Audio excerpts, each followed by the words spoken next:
Hello and welcome to Frontline Focus. I'm Chris Larson. We're in week 5 of our Building Better Habits campaign, and this week the discussion is about crew leadership.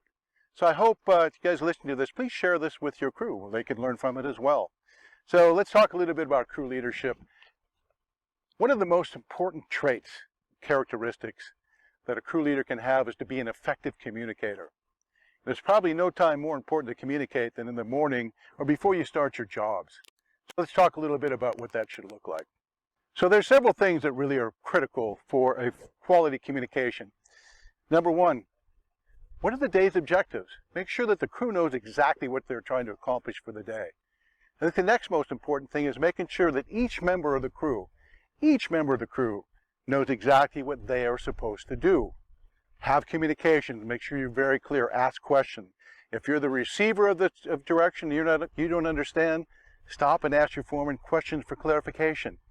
As a foreman, you have to keep in mind, or please keep in mind, your crew cannot hit a bullseye until you show them where that target is. Make sure your directions are very clear and concise. Give them a chance to hit that bullseye. You also want to make sure you know the exact location of where you are. You need that information in the unlikely event of an incident or you have to call in emergency medical services. They need to know exactly where you are and how to get there. All this stuff should be covered in your emergency action plan. And I do want to say some kudos to a couple of crews last year that had serious incidents on their project. And thanks to their quick acting and planning ahead with their emergency action plan, everything came out fine. So it's very important. Make sure people know what to do in the event of emergency. Hazard identification and mitigation. This is where we apply the energy wheel and the capacity model. Get that energy wheel out. Start at the top at 12 o'clock and work around the clock and identify every hazard that's there. Discuss this with the crew. The whole crew should be part of hazard identification and elimination or mitigation procedures. Work procedures involved. There's a million different ways to do line work and things change all throughout the day. So make sure that people are clear of the work method that you want to use to accomplish your goals. Special precautions. You might be on a job that has traffic, like the one behind me, or railroad crossings or schools, things like that. Please make sure special situations are clearly identified and that people know how to deal with those. PPE requirements.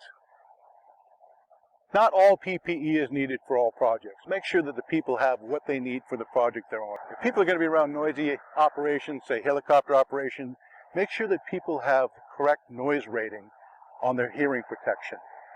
And finally, I'd like to highly suggest at the end of the day, get everybody together, sit down and do a debriefing. Discuss what worked, what didn't work, what you'll never do again, and ways to do it better in the future.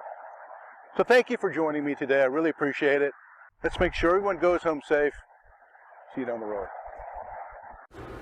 Here are the safety statistics from last week, which will include January 23rd through January 29th.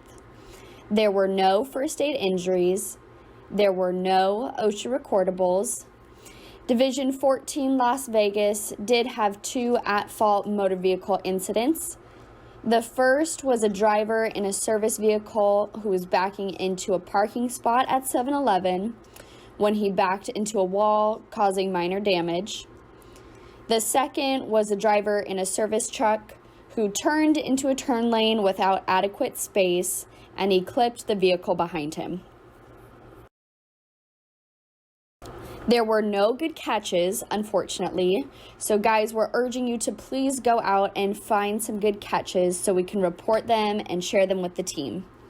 These are error precursors that are found and fixed before an incident occurs, and we all benefit from these learning lessons, so please do your best, encourage your team to go find them. And with that being said, thank you for listening, and we'll talk to you next week.